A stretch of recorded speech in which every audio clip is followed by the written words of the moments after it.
مرسون هاي xildhibaan xasan dhuxul laab saalax oo ka mid ah mudanayaasha golaha wakiilada Somaliland oo halkan oo ah xarunta golaha warbaahinta kula hadlayay ayaa waxa uu ka hadlay safarkiisii uu ku maqnaa ee ku saabsanaa amaba markaasi uu ku tagay carriga Ingiriiska isagoo oo geesta kalena warbaahintu su'aalo ay weydiisay halkaasi kaga jawaabay sida loo eego waayo markasta oo golahani kala qaybsamo wuxuu bulshada qaybaheeda kala duwan ku keenaya kala qaybsanaan walaalaha xildhibaanada ah ee mas'uuliyiinta ah ee mudanayaasha ah waxaan leeyahay maadaama ay mas'uuliyad wadareed naga dhaxayso waxa muhiim ah in wadajirka aynu ka shaqeyno oo aynu ka shaqeyno midnimada ummadda oo aynu ka shaqeyno waxa u danta ah hal sano wixii feer ahaa iyo wixii buuq ahaa inaan waayo aragnimadeeda kaga baxnaa loo baahan yahay halkan waxaan aaminsanahay inaan feer lagu kala awood badan yahay far lagu kala awood badan yahay intaa markaan ka imaado muddooyinkii ugu dambeeyay anuu qurbahan ku maqnaa gaar ahaan dalka Ingiriiska waxaan jecelahay inaan kaga faa'iideysto fursaddan inaan u mahad celiyo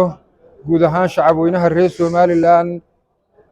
ee ku dhaqan dalka Ingiriiska gaar ahaan magaalooyinka London, Cardiff, Birmingham, Bristol iyo Sheffield iyo meelihii kale aan tagay runtii dalka Ingiriiska waxa jooga dad reer Somaliland ah oo aan oran karo waa dad goba oo xariira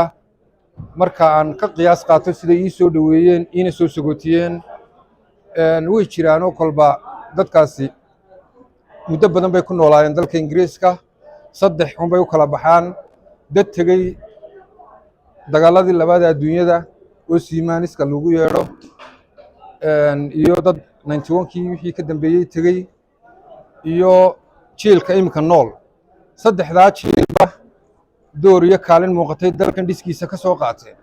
jiilkii ugu horeeyay wuxuu ka qayb qaatay halgankii dalkan jiilka labaad dib u dhiskii iyo dhaqaaleyntii ayuu ka soo qayb qaatay waxay farax gelinaysaa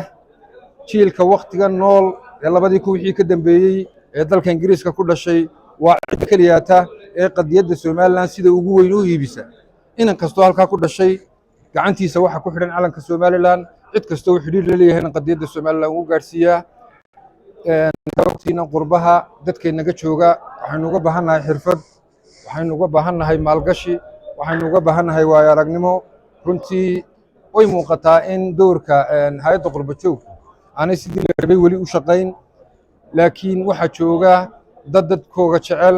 dad midnimada jecel dad wadajirka jecel dad waxaan soo hashaha jecel anuu intii aan arkay waxaan u tagay awoodihin oo wax ka qaban karta qadiyadda oo wax ka qaban karta calankan gaarsiintiisa iyo ictiraafkiisa marka waxaan leeyahay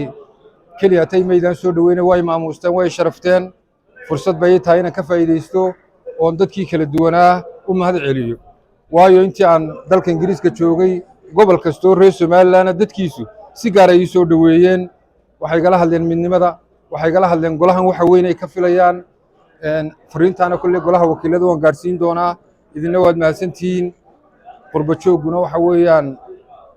weeyaan dad aan tabana aqoontooda dad aan tabano kartidooda dad wax badan oo inaga qabiya oo dhinaca shuruucda iyo ku dayashada ay kamid yihiin aan tabano weeyaan dhammaantiin waa mahadsantihiin fariinta kooban baan doonayay in dadka la wadaago oo u mahad celiyo waayo si weyn ayay ii soo dhaweeyeen waxaan leeyahay walaalayaal waa mahadsantihiin golahan siyaasad baa lagu karkariyaa xisbiyo kala duwan bay ka kala yimaadeen waa muhiim in fikirka iyo aragtida lagu kala duwanaado laakiin waxa ka sii muhiimsan in kala duwanaanshaha aragtiyaha akhlaaqiyaadka lagu ilaaliyo waataan ka hadlayay arrimaha bulshada waa noo qabiyo xeerkii saxaafadaba miiska noo saaran oo loo baahan yahay inaan wax ka bedel ku sameeyno inaan biyaha dib u eegis ku sameeyno inaan caafimaadka ku sameeyno waan qarsanahay in arrimaha bulshada in badan oo ka mid yihiin golahan ay kaga mashquuleen siyaasadda laakiin waa mas'uuliyad iyo hawl noo taala doorashadu waa waxa kaliya runtii ku xidhantahay maadaama muran aad u weyn uu yimiday murankaasina waxa kaliya la isku hayaa soo horeynaysa uu yahay cid baa shaqo ku leh oo waa komishanka doorashooyinka qaranka aniga waxaa laga rabaa xeerarka qodobada qabyada ku ah inaan halkan soo horeynaysa iyo taas soo horeynaysa inaan maxay ahaydey dadka la wadaago horta dee adduunyadu way isbeddeshay oo isgaadhsiinta ama teknolojiyaddu waa wax weyn waxaa laga yaabaa 500 kun oo qof inay naga joogaan 500 kun oo qurbaha jooga waa 500 kun oo idaacadood qof kasta telefoonkiisana waa idaacad ma odhan karno markaa dadka qurbaha jooga qabyaaladda ay horiyaan iyo colaadaha ay horiyaan waxaa laga yaabaa 500 kun oo qof in 2 qof oo ka mid ah ay sida negative-ka u fikiraan anuu halkaa waxaan ku ogahay dad goba waxaan ku ogahay dad dadkooga jecel waxaan ku ogahay dad midnimada iyo wadajirka ka shaqaynaya ta kale su'aasha kale weydiisay waxaa tahay musharax gudoomiye ku-xigeenka koowaad ee kulmiye halkan intii aan joogay ee aan musharaxa noqday ee aan xildhibaanka noqday damacaasi uu ka horreeyey oo siyaasadda watan lahaa iskama soo gelin ujeedda cad iyo qorshaan u soo galay waxaanan ku celinaya oon adkaynaya oon idiin sheegaya oon shacabka reer Somaliland u sheegaya inaan ahay qof ka mid ah dadka reer Somaliland ee han kale una tartamaya gudoomiye ku-xigeenka koowaad ee xisbiga kulmiye